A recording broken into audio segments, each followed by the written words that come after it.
میں شاہد اور آپ دیکھ رہے ہیں آپ کا اپنا یوٹیوب چینل اپنا سر شاہد بچہ۔ اس چینل پہ آپ کو کلاس 5 سے لے کر کلاس 10 تک سبھی سبجیکٹس پڑھائے جائیں گے۔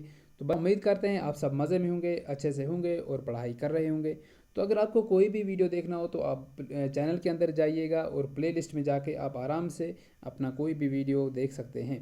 تو چلو کرتے ہیں شروعات، اور آج ہم آپ کو کلاس 8 اردو میں نعت کے سوالات کرانے والے ہیں۔ تو چلو کرتے ہیں شروعات آج کے اس ویڈیو کی۔ سوال نمبر 1، شاعر نے محمد صلی اللہ علیہ وسلم کی کچھ صفات کا ذکر کیا ہے، آپ ان خوبیوں کو اپنے لفظوں میں بیان کریں۔ تو جواب، شاعر نے حضرت محمد صلی اللہ علیہ وسلم کی جن صفات کا ذکر کیا ہے اس طرح مندرجہ ذیل ہیں، یعنی کہ نیچے کچھ لکھی ہوئی ہیں، ٹھیک ہے۔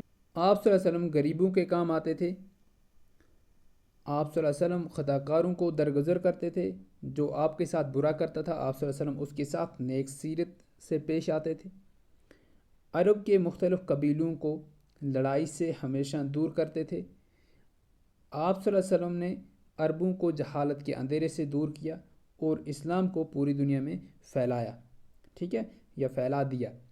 تو یہ ہم نے ہے۔ تو چلیے بڑھتے ہیں آگے سوال نمبر 2 کی اور۔ سوال نمبر 2 ہے، اسلام قبول کرنے سے پہلے عربوں میں کس قسم کی برائیاں تھیں؟ شاعر نے کس کس برائی کا ذکر کیا ہے؟ جواب، اسلام قبول کرنے سے پہلے عرب میں بہت قسموں کی برائیاں موجود تھیں۔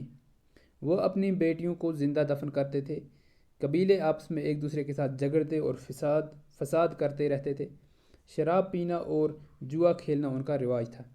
سوال نمبر 3 ہے، حضرت محمد صلی اللہ علیہ وسلم غار حرا میں خدا کی عبادت کرتے تھے، یہ غار کس جگہ واقع ہے؟